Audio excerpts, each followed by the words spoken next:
Take a moment. Look at your hands. Now wiggle your fingers. Feel the texture of the chair you're sitting on or the floor beneath your feet.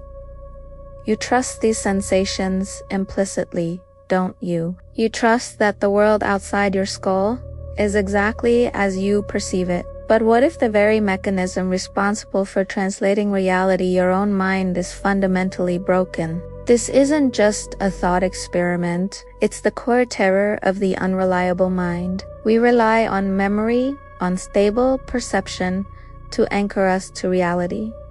It's our foundation. For instance, if I tell you that yesterday you ate dinner with a complete stranger, your mind immediately rejects it. Why?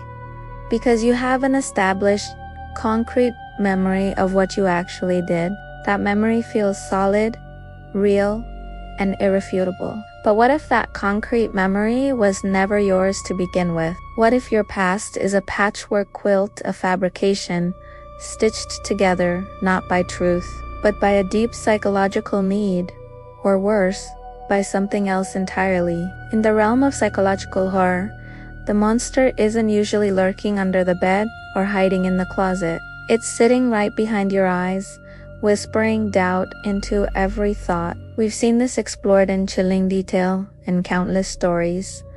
The protagonist wakes up and the world is just subtly wrong. The photograph on the mantelpiece now shows a face that doesn't belong. The scar they've had on their hand since childhood has vanished overnight. They are being gaslit not by a malicious villain, but by their own neural pathways. This narrative ambiguity becomes oppressive, both for the character and for us. As viewers, we're forced to question every single piece of information presented, because the eyes through which we see the story are inherently untrustworthy. Think about the sheer horror of not knowing whether the shadow you just saw in the corner of your eye was real or just a glitch in your visual cortex.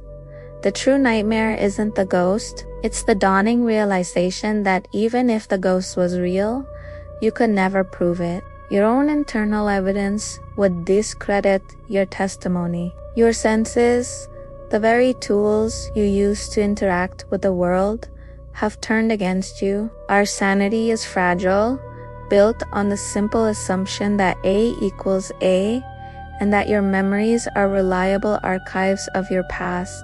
But modern neuroscience tells us something deeply unsettling. Memory is a reconstructive process, not a perfect recording.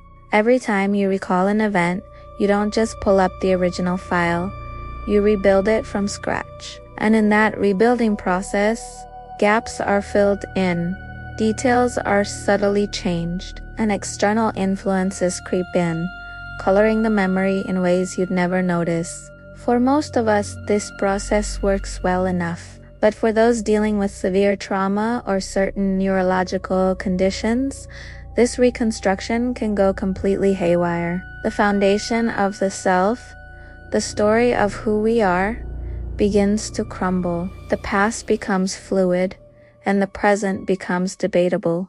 This leads to one of the most terrifying philosophical concepts, the last Thursdayism idea, or the 5-minute hypothesis. Imagine waking up one morning and realizing your entire life, every memory, every relationship, every feeling was created just 5 minutes ago. Your house is just a set.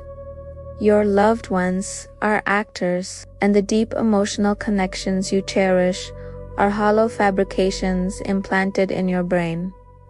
The most terrifying part, you have no proof to the contrary, because any proof you could possibly find relies on the very memories that might have been created in the lie. You are trapped in an inescapable loop. It is like looking into a cracked mirror that shows 1,000 terrifying possibilities but never the one solid truth. When we watch these stories or contemplate these real-world neurological anxieties, the fear is profound because it's entirely internal. You can run from a physical monster, you can board up the windows and lock the doors, but you cannot run from your own perception. You are trapped within the prison of your skull, and the bars are made of doubt, confusion, and the terrifying clarity that your own mind can fail you. There is no escape, because wherever you go, there you are, with that same untrustworthy narrator telling you the story of your life. So this brings us to the ultimate question, the one that chills us to the bone.